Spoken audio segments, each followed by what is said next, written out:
Binabantayan namin ng mabuti ang supply ng ating bigas at ang pagbantay sa tumataas na presyo ng bigas. Meron naman tayong balita na nagsimula na ang pag-aani sa Nueva Ecija, sa Isabela at saka sa North Cotabato. Kaya ito yung magkakadagdag sa supply natin. Ang binabantayan siyempre natin yung farm gate price dahil yun ang nagpataas sa presyo ngayon at pati yung pag-import ng mga ibang inputs at saka ng bigas mismo. So I think na pagka na yung supply natin ay dumami at humaba ang ating reserve, mag-stabilize na ating mga presyo. Babantayan namin ang mabuti para tiyakin na ganun naman. And to say good morning to all our colleagues in the Senate and as well as the our colleagues in the executive department. I don't have to mention all the name. I might miss out and magagalit pa kayo sa akin. So, the problem of agriculture is can be discussed during the Senate hearing on the budget of agriculture. But I'm discussing these issues for the benefit of those who will be making the budget before, so you will know, you will understand agriculture. So when you make the budget for agriculture, you will have some idea of how to do it. Kasi minsan malayong-malayo dun sa kailangan ng agriculture. First of all, I want to discuss rice. Kasi alam nyo, ang rice is the most important agricultural product in the Philippines. In fact, when I passed the rice tariffication law, which liberalized the importation of rice, that was done in 2018 because the Department of Finance asked me to do it because rice has risen from 32 to 40 per kilo to 48 to 60 per kilo. And you know naman, pag nagtaas ang price ng rice, the president becomes unpopular. Diba? So, ngayon tumataas ang price of rice, you have to be careful because the popularity of the president will be affected. But anyway, I want to discuss the rice tariffication law in that context, na it was supposed to bring down the price of rice in the market. Okay?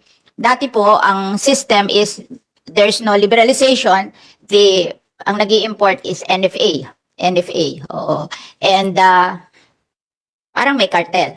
Kasi for the price of rice to rise from 32 to 40 to 48 to 60, there must be something wrong. So they asked me to take out the power of the NFA and instead liberalize the importation of rice. Kasi parang nakikita nila may cartel na between NFA and the traders and the importers. So I did not write the bill without any study to support it. So we asked the PIDS to study.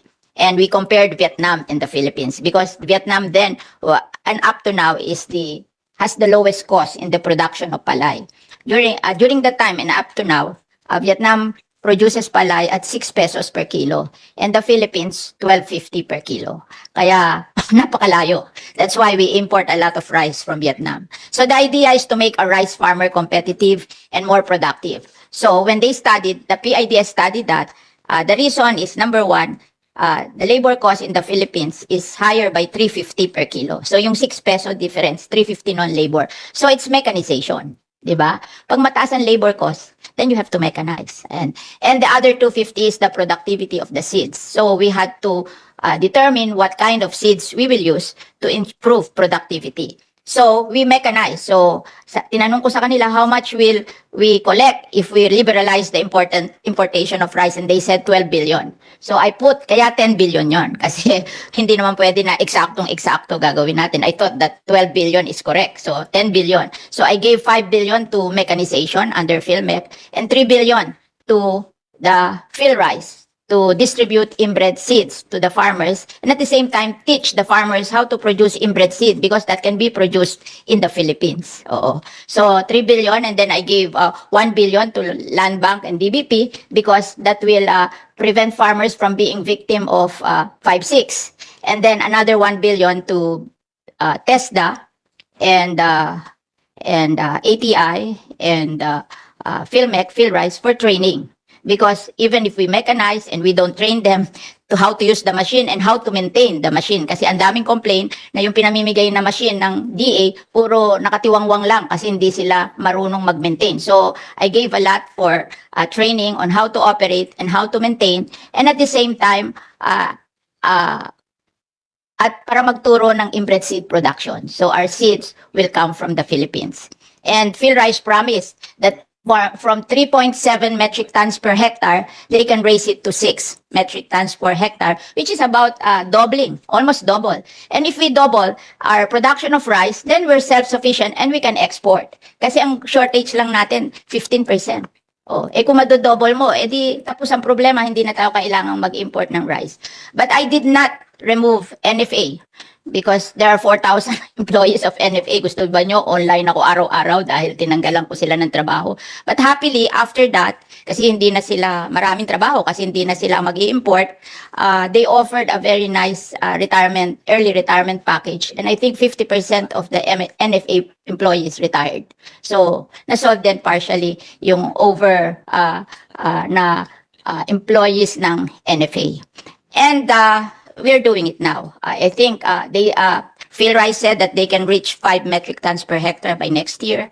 And PhilMec, ang daming changes sa PhilMec. Marami akong consumption sa PhilMec, but that's part of the government na pag malaki budget, pinapalitan nila ng mga kaibigan nila yung head ng agency. So I cannot stop that, but we're doing our best to do oversight. Now, I saw in your budget that you gave 30 billion to the National Rice Program. So yung National Rice Program is parallel to the Rice Competitiveness Enhancement Fund, di ba?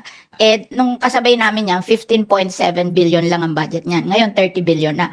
So, alam nyo ba ginagawa ng National Rice Program? They just import hybrid seedlings. And that's very expensive and very expensive to grow. Kasi malaki ang production niyan, pero ang laki ng inputs. So, yung hybrid seedlings, bagay lang yan sa mayayamang na rice farmers. Okay lang gumamit ng hybrid rice seedlings. Kasi ang inbred rice seedlings is 30 pesos per kilo. Ang hybrid is 250 per kilo. So, ibig sabihin, for rice farmers that can afford that kind of rice seedlings and the inputs needed, okay lang yon, but not for the poor farmers of the Philippines, who are the majority in the Philippines. Kaya gusto ko lang po na pag nilagay nyo na malaki budget ng National Rice Program, wag nyo ilimit sa hybrid seedlings. Pag sila masusunod, it's all hybrid seedlings because they import. I don't know why they like importation. Sometimes I call them Department of Importation. And then they import chemical fertilizer. Yun lang dalawang yun ang major sa National Rice Program. Chemical fertilizer, which is bad for the soil. 38% of the soil of the Philippines is degraded. And I asked the United Nations Food and Agricultural Organization, how do you solve the degradation of the soil? And they answered, compost all your waste and bring them back to the soil. So there is really a need for composting. But unfortunately, every time you make the budget, you don't give a budget to the Bureau of Soil and Water Management to distribute composting facilities all over the Philippines. Because we can produce fertilizer in the Philippines by composting. 50% of our waste are kitchen and garden waste, which can be turned into organic fertilizer. So if we gave every municipality in the Philippines to do composting, they don't have to buy all their fertilizer. They can just make it. And at the same time, our animal producer, livestock and poultry, they can produce organic fertilizer also from chicken manure and other animal manure. But their complaint, I went to Batangas, they are producing organic fertilizer out of chicken manure. The DA won't buy them.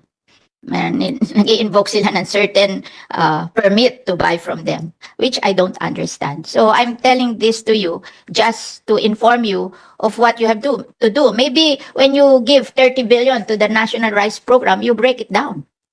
Maybe you allocate a certain amount for hybrid seedlings and inbred seedlings, and then you give the fertilizer to Bureau of Soil and Water Management instead of importing all inorganic fertilizer. Kasi po yung inorganic fertilizer will destroy our soil. And in France, I always go to France to observe their agriculture because they are very fond of agriculture, even if it's a first world country. Kasi mahilig sila sa pagkain. They forbid the use of inorganic or chemical fertilizer already. Kasi daw yung kinikita nila sa kanilang crops dahil sa fertilizer, kulang pa para linisin nila yung ilog nila na popollute ng chemical fertilizer. Kaya ayaw na nila. At saka yung soil nila na nasisira ng chemical fertilizer. So, Your Honor, with your permission, I just want to inform you, you've consumed 11 minutes already. You might want to ask a question, no? Yeah. So, because, I can ask this in the DA budget, but they are the policy making. So, they have In fact, everything you've said, we agree with Your Honor that we prioritize. So, yun the lang politics, ang, yun lang ang gusto kong sabihin.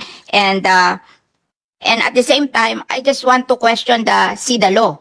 Kasi yung SIDA law, it's the first law I passed, and malaki problema natin sa sugar. The sugar. Oo. And the Senate President asked me to discuss this. Under the SIDA law, they have the sugar industry has a 2 billion budget every year. 1 billion for what we call this infrastructure in the sugar producing provinces, 300 million to land bank for loans to sugar farmers, 300 million to the black farm for land for the ARBs. They call the farm of the ARBs as black farm, and 300 million for mechanization, 100 million for training. So you can see that meron na namang mechanization kasi that's very important to the competitiveness. But when I saw your budget, there's no budget specifically for the sugar industry. Pinaghiwa-hiwalay nyo to. So we want to make it clear where the SIDA law is in your budget. Yun. And then, of course, another question is the CDA. Oo. Kasi doon sa coconut industry, Coconut Farmers and Industry Development Fund, nakalagay doon, we will give 5% of the budget or 250 million to CDA for them to form cooperatives. Oo. And because unlike in the rice industry, there are plenty of cooperatives, but in the coconut industry, there are no cooperatives. So we have to form cooperatives. So because we cannot do processing without cooperatives, and we cannot do the dairy industry intercropping without cooperatives because that is being done by cooperative. So kasi from my experience, hindi kayo naging definite dito. In fact, you're giving a budget to CDA to help cooperative. Parang binasa ko po yung the law that created cooperative. They are for forming cooperative and helping them manage better the cooperative, but never to give projects to cooperative. Why yung 250 million binigay nila sa isang cooperative ng coconut farmers instead of forming cooperative? So I just want to mention this to you so you will be guided accordingly, and maybe you can answer me on what you hope to do to solve this problem. These are my only question. Anybody can answer? Sec RC, I know is, by the way, I just want to mention to the body, congratulate Sec RC. Tonight he's receiving the Outstanding Alumnus Award from the UP Alumni Association. Congratulations, Sec RC. Yeah. Thank you. Uh, Thank you. Thank you. Kahit mamaya na yung pakain, Sec, okay lang. Thank you. But yeah, if I may just respond, Mr. Chair. I think I'm wearing my hat as an agriculture researcher. What you have mentioned, ma'am, is about preference for importation of seeds. I think that has been also a kind of perspective that that we hold, because we know that in agriculture, napaka-sensitive. Yung mga plants are very sensitive to soil, to climate, to pest, and these are localized. So if you import seeds from abroad to plant it here, they're not likely to perform as well as where they come from. So if you're seeing 7 tons per hectare in China for their hybrid seed, won't see it here because their conditions are different. So the way to do is to import the seeds, further develop it here through what we call applied research. But unfortunately, we are not putting money to research to develop those kind of technologies. Phil Rice is doing that. Is doing Phil that, Rice ma'am. can do that. That's what they should be doing, and I am glad that actually they are moving in that direction. But that has been, Very supportive of Phil Rice. They're very good people supporting the rice industry. yeah, that has been a major concern for a long time, Mr. Chair. And we really need to put in more resources into developing technologies that are appropriate for our local conditions. For example, it has been a long practice in agriculture in DA that when they develop a prescription for say fertilizer, It's the same fertilizer prescription everywhere in the country. And that doesn't work. At least from my background as an agriculture graduate, it doesn't work because the conditions are so different. You have to develop packages of technologies appropriate for its regions, for its locality in the country. So That's why the president has included the soil laboratory Exactly. in the budget. Yeah, in I the was past, there ma'am. when he approved that. Yes, so. in the past, ma'am, what they do, that's why our agriculture is not so responsive to the demands of farmers, is that whenever there are soil deficient, nutrient deficiencies in one place, what they do is, say in Mindanao or in Cebu, they'll bring it to Manila to test. That was some time ago. I don't know if that test could change now. And by the time the solution, the result of the lab comes out, the plants already already died. I mean that the production cycle has already come. So the system, in other words, Mr. Chair, was then not so responsive to the actual situations that farmers faced across the land. And so our appeal is that we provide more resources to our agencies that produce technologies, appropriate technologies for the various places of the country. We have the penchant for importing machines, for example, tractors. That would be appropriate for haciendas, but would not be appropriate for small farms in my hometown, in my region, where the size of paddies are so small, no? So mga ganon, no? We have to develop technologies that are appropriate for. Unfortunately, those technologies are not manna from heaven. We have to put in resources into those institutions that are responsible. And I think we can make state universities and colleges, for example, be more responsive to developing such technologies for the regions where they are from. And Philmec is the Philippine mechanization. They have been in existence for 1995, though, so that's more than almost 30 years. But how come we are not performing well? So I think there are agencies in the Department of Agriculture which are assigned to that, but they are not. They are just there. Na hindi sila ano. I think mechanization, because lahat ng law natin may mechanization. So kailangan siguro encourage natin ang establishment of mechanization companies in the Philippines, kasi nakita ko doon sa report nyo na of all the sector of the economy, yung industries ang napakaliit, 7%, di ba? Oh, Agri is only 0.1% contribution to GDP. The 7%. figure. Samantalang lahat ng budget natin na sinulat ko, mechanization, because that's the idea of modernizing agriculture. You have to mechanize. Hindi na talaga pwede yung magtanim, ay di biro, maghapong nakaupo. Hindi na talaga, kanta yun hindi na totoo yun Oh, and I have a farm school and I have a tourist farm in my city, malaki.